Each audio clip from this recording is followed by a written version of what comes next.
नमस्कार दर्शकवृन्द, सदा चाहिँ आज पनि हामी देश तथा विदेशका केही ठुला अनि महत्त्वपूर्ण खबरका साथ उपस्थित भएका छौँ। खबरहरू एकदमै महत्त्वपूर्ण भएकाले भिडियोलाई अन्तिमसम्म हेर्नुहोला। हाम्रो यो मेहनतको लागि एउटा सानो लाइक गर्न नभुल्नुहोला। च्यानलमा नयाँ हुनुहुन्छ भने सब्स्क्राइब गरेर सँगै रहेको घन्टीलाई दबाई अलमा प्रेस गर्न पनि नभुल्नुहोला। आउनुहोस् लागौँ पहिलो खबरतर्फ। दोस्रो लहरको कोरोना संक्रमणका कारण उपत्यकामा जारी निषेधाज्ञा जेठ 31 गतेसम्म थपिएको छ। काठमाडौँ, भक्तपुर र ललितपुरका प्रमुख जिल्ला अधिकारीहरूको बैठकले निषेधाज्ञा 31 गतेसम्म लम्बाउने निर्णय गरेको हो। यसपालिको निषेधाज्ञामा केही खुकुलो बनाइएको छ।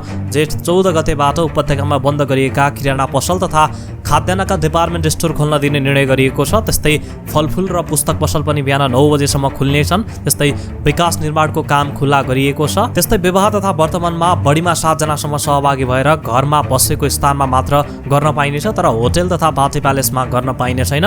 बिहे र वर्तमानको लागि एउटा सवारी साधन मात्रै प्रयोग गर्न पाइनेछ। यसपालिको निषेधाज्ञा थपिए पनि केही खुकुलो बनाइएको जिल्ला प्रशासन कार्यालय काठमाडौँका प्रमुख जिल्ला अधिकारी काली प्रसाद पराजुलले बताएका छन्। तपाईँ के भन्न चाहनुहुन्छ? कोरोना संक्रमण बढेको अवस्थामा लकडाउन गर्नु राम्रै हो भन्नुहुन्छ भने हो लकडाउन गर्नुपर्छ लेखिदिनुहोला। होइन, लकडाउन गर्न आवश्यक छैन, अब बिस्तारै जनजीवन सामान्य बनाउनु पर्छ, लकडाउन खुलाउँदै जानुपर्छ भन्नुहुन्छ भने नो मोर लकडाउन, कोठाबाट छुट साथै बैंकको ऋण मिना लेख्न नबिर्सनुहोला है त।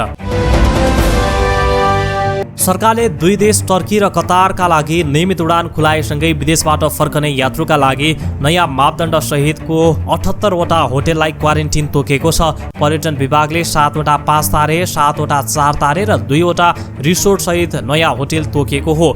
क्वारेन्टिन तोकिएका होटेलमा कम्तीमा 20 वटा कोठा अनिवार्य हुनुपर्नेछ। त्यसैगरी सो होटेलमा घुमफिर गर्न सक्ने गरी खाली ठाउँ पनि हुनुपर्नेछ। त्यस्तै स्वास्थ्य सम्बन्धी मापदण्ड पालना गर्नुपर्ने भएकोले होटेलभित्रै छुट्टै गेट समेत हुनुपर्नेछ। त्यसैगरी होटेलमा सामूहिक रूपमा पहिलाको जसरी खाना पाइने छैन। खाना खाने स्थल, बुफे, जिम, साउना, इन्डोर तथा आउटडोर गेम पूर्ण रूपमा बन्द गरिएको हुनुपर्नेछ। सरकारले खाडी मुलुक देश मलेसियाबाट रोजगारी गरी फर्किएकालाई 5 दिन र अन्य देशबाट फर्किएकालाई 10 दिनको अनिवार्य क्वारेन्टिन बस्नुपर्ने नियम राखेको छ। दर्शकबिन, तपाईँ के भन्न चाहनुहुन्छ? 4 देश बाहेक अरू देशमा पनि अन्तर्राष्ट्रिय उडान खोल्नु पर्यो, रोजगार गुम्न लागिसक्यो सरकार भन्नुहुन्छ भने अन्तर्राष्ट्रिय उडान खोल्नु पर्यो लेख्न नबिर्सनुहोला है त।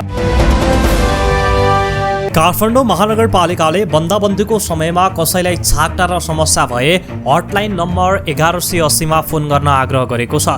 दोस्रो लहरको कोभिड-19 का कारण देशका अधिकांश जिल्लामा बन्दाबन्दी गरिएको छ। यस समयमा कसैलाई दैनिकी चलाउनका लागि खाद्य सामग्री आवश्यक परे महानगरपालिकाको हटलाइन नम्बरमा फोन गर्न भनिएको हो। अघिल्लो वर्षको कोरोना महामारीका समयमा विभिन्न सङ्घ संस्था र महानगर आफैले पनि वडासँग समन्वय गरी समस्यामा परेकालाई खाद्य सामग्री वितरण गरेको थियो। गत वर्षको तुलनामा यस वर्ष खानाका लागि समस्या पर्यो भन्दै आउनेको संख्या एकदमै कम रहेको छ। आएकालाई वडा कार्यालय मार्फत सहयोग गरिरहेका छौँ, महानगरपालिकाका प्रवक्ता ईश्वरमान दङ्गोलले भन्नुभयो। कोही समस्यामा परेका भए पनि कहाँ सम्पर्क गर्ने भनेर अन्यल हुनुभएको भए आफू बसोबास गरेको स्थानमा 1180 मा फोन गरेर जानकारी गराउन आग्रह गर्दछु उनले भने। यसरी तपाईहरूलाई छाकटार्न समस्या परिरहेको छ भने महानगरपालिकाको हटलाइन नम्बर 1180 मा सम्पर्क गर्न सक्नुहुनेछ। र तपाईँलाई राहत चाहिएको छ भने राहत चाहियो लेखेर आफ्नो ठेगाना लेख्न नबिर्सनुहोला है त। कोरोना भाइरसको नेपाली प्रजाति बेलायत सहितका युरोपेली मुलुकमा फैलिएको भन्ने डेली मेल अखबारको विवरणलाई स्वास्थ्य मन्त्रालयले खण्डन गरेको छ। डेली मेल अखबारले आजको संस्करणमा नेपालको भेरिएन्टको कारण बिदा प्रभावित भएको समाचार लेखेको थियो। हामीसँग कुरा गर्दै स्वास्थ्य मन्त्रालयका प्रवक्ता कृष्ण प्रसाद पौडेलले नेपालमा अल्फा युके भेरिएन्ट र डेल्टा भारतीय भेरिएन्ट बाहेक अर्को भेरिएन्ट भेटिएको पुष्टि नभएको बताएका छन्। अल्फा र डेल्टा बाहेक अन्य प्रजाति हाम्रो सिक्वेन्सको सूचीमा छैन। पौडेलले भने नेपाली भेरिएन्टले उनीहरूको विधा प्रभावित भएको भन्ने खबर फैलिएछ, यो सत्य होइन। यता विश्व स्वास्थ्य संगठनको नेपाल कार्यालयले नेपालमा अल्फा, डेल्टा र कम्पा बाहेक नयाँ प्रजाति नभेटिएको जनाएको छ। नेपालमा व्यापक रूपमा डेल्टा प्रजाति फैलिएको WHOले जनाएको छ। यसरी नेपालमा नयाँ प्रजाति भेटिएको छैन भन्ने WHO ले पुष्टि समेत गरेको छ। पूर्व राजा ज्ञानेन्द्र शाहले कोभिड महामारी नियन्त्रणका लागि मुलुकको आफ्नै सङ्कल्प र बाह्य सहयोग आवश्यक रहेको बताएका छन्।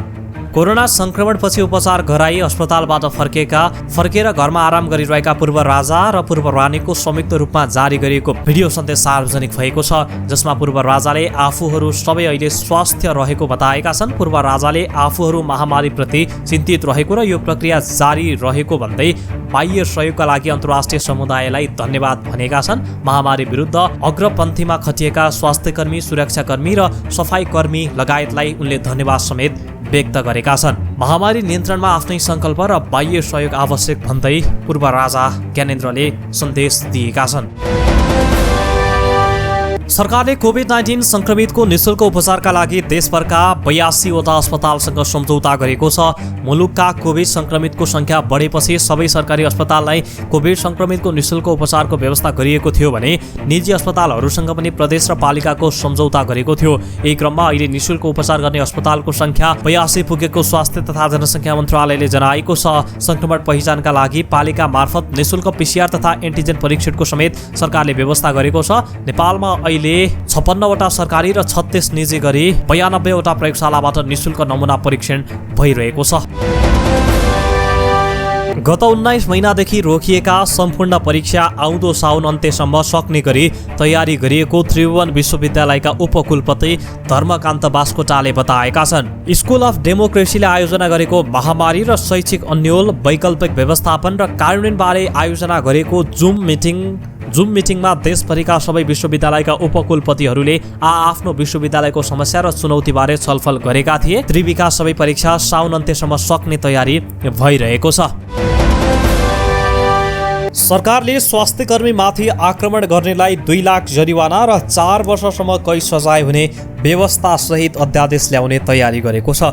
स्वास्थ्य तथा जनसङ्ख्या मन्त्रालयले स्वास्थ्यकर्मी तथा स्वास्थ्य संस्थाको सुरक्षा सम्बन्धी ऐन 2066 को संशोधन अध्यादेशको मसौदा तयार पारेको छ, जसमा स्वास्थ्यकर्मी वा स्वास्थ्य संस्थामा कार्यरत कर्मचारीलाई घेराउ गर्ने, हातपात गर्ने र शारीरिक रूपमा आघात पुर्याउनेलाई 2 लाख जरिवाना र 4 वर्ष कैद वा दुवै सजाय हुने प्रस्ताव गरिएको छ। स्वास्थ्य संस्थामा तालाबन्दी, तोडफोड, आगजनी वा घेराउ गर्नेलाई पनि यही सजाय प्रस्ताव गरिएको छ। विधेयकमा स्वास्थ्यकर्मी वा स्वास्थ्य संस्थामा कार्यरत कर्मचारीलाई धम्की दिने, मानसिक तनाव दिने वा अपमानजनक व्यवहार गर्नेलाई 50,000 रुपैयाँसम्म जरिवाना वा 1 वर्ष कैद वा दुवै सजाय प्रस्ताव गरिएको छ। त्यस्तै बिरामीको उपचारमा अवरोध गर्नेलाई 20,000 रुपैयाँसम्म जरिवाना र 3 महिनासम्म कैद प्रस्ताव गरिएको छ। स्वास्थ्य मन्त्रालयका कानुन उपसचिव मानबहादुर बस्नेतका अनुसार स्वास्थ्यले पठाएको प्रस्ताव मन्त्री परिषदको विधेयक समितिमा छलफलको चरणमा छ। लगत्तै मन्त्री परिषद बैठकमा पेश हुनेछ। स्वास्थ्यकर्मीमाथि आक्रमणका घटना बढ्दै गएपछि स्वास्थ्यकर्मीको सुरक्षाका लागि अध्यादेश ल्याउने तयारी भएको स्वास्थ्य मन्त्रालयले जनाएको छ। सरकारले कक्षा 12 सम्म अध्ययन गर्ने छात्रछात्रालाई निशुल्क पाठ्य पुस्तक उपलब्ध गराउने घोषणा गरेपछि जनक शिक्षा सामग्री केन्द्रले तयारी सुरु गरेको छ। पर्याप्त जनशक्ति र छपाई मेसिन उपलब्ध रहेकाले सरकारी प्रतिबद्धता कार्यान्वयनमा ल्याउने कुनै समस्या नहुने केन्द्रले स्पष्ट पारेको छ। जेठ 15 गते सार्वजनिक गरिएको आर्थिक वर्ष 2078-79 को बजेटमा कक्षा 12 सम्म अध्ययन गर्ने छात्रछात्रालाई निशुल्क पाठ्य पुस्तक उपलब्ध गराउने घोषणा गरिएको छ। यो घोषणापछि कक्षा 11 र 12 मा अध्ययन गर्ने विद्यार्थीले निशुल्क पाठ्य पुस्तक प्राप्त गर्नेछन्। यसअघि कक्षा 10 सम्मका विद्यार्थीलाई पाठ्य पुस्तक उपलब्ध गराउने गरिएको छ। सरकारले कक्षा 12 लाई विद्यालय तहका रूपमा अङ्गीकार गरेको छ। अब कक्षा 12 सम्मका पाठ्य पुस्तक निशुल्क हुने भएका छन्। कोरोना नियन्त्रणका लागि जारी निषेधाज्ञा खुले लगतै जयनगर जनकपुर खण्डमा रेल सञ्चालन हुने भएको छ। भौतिक पूर्वाधार तथा यातायात मन्त्रालयले रेल सञ्चालनका लागि सबै तयारी पूरा गरेको जनाएको छ। भौतिक पूर्वाधार तथा यातायात मन्त्री वसन्त कुमार नेवाङले सबै तयारी पूरा भएकाले निषेधाज्ञा खुलेपछि जयनगर जनकपुर खण्डमा रेल सञ्चालन हुने जानकारी गराएका हुन्। व्यवस्थापनदेखि रेलवे अध्यादेश समेत ल्याइसकेका छौँ। नीतिगतदेखि गर्नुपर्ने सबै तयारी भइसकेको छ।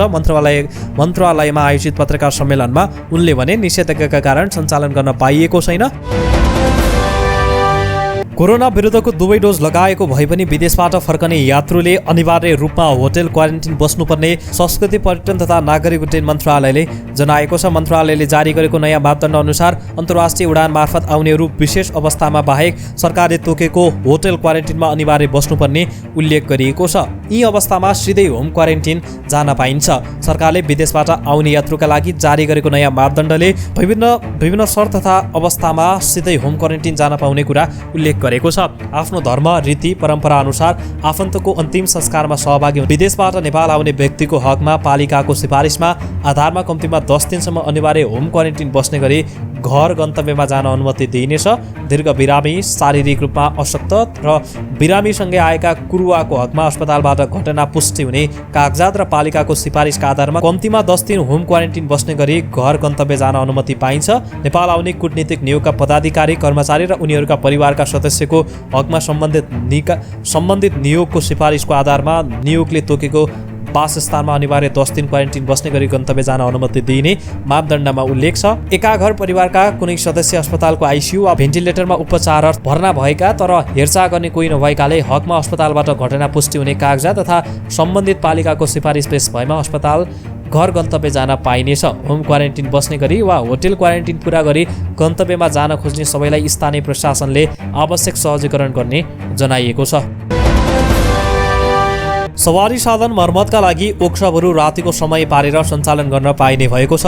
जिल्ला प्रशासन कार्यालय काठमाडौँ, भक्तपुर र ललितपुरका जिल्ला प्रमुख अधिकारीहरूको बसेको बैठकले यस्तो निर्णय गरेको हो। 21 गते राति 9 बजेदेखि बिहान 9 बजेसम्म वर्कसपहरू सञ्चालन गर्न पाइनेछ। त्यस्तै तोकिएको तरकारी बजार बाहेक अन्य सार्वजनिक स्थान बाटोमा तरकारी र फलफुल वितरण गर्न पाइने छैन।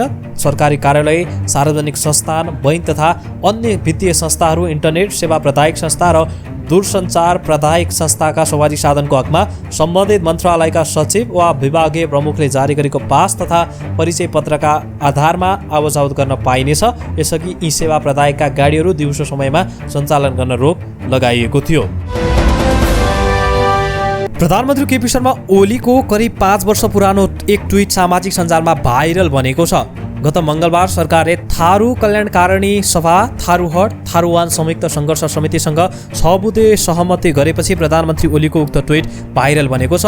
उतिबेला प्रधानमन्त्री ओलीले रेशमलाल लगायत टिकापुर घटनामा दोषीलाई जघन्य अपराधीको संज्ञा दिँदै कुनै पनि हालतमा मुद्दा फिर्ता नहुने बताएका थिए। तर अहिले जब सत्ता सङ्कट चुलियो, उही रेशमको मुद्दा फिर्ता गरेर जसपाको एउटा खेमालाई खुसी पार्न ओली सरकार बाध्य भएको छ। कैलाली टिकापुरको घटनाका दोषीहरूको मुद्दा फिर्ता लिने प्रक्रिया ओली नेतृत्वको सरकारकै पालामा अघि बढिसकेको भन्दै तत्कालीन फोरम लोकतान्त्रिकका महासचिव एवं सांसद रामजनम चौधरीको भनाइलाई खण्डन गर्दै प्रधानमन्त्री ओलीले भन्नुभएको थियो, टिकापुर घटना जस्ता जघन्य अपराधमा कुनै पनि मुद्दाहरू मेरो कार्यकालमा फिर्ता लिने निर्णय नभएको स्पष्ट पार्दछु।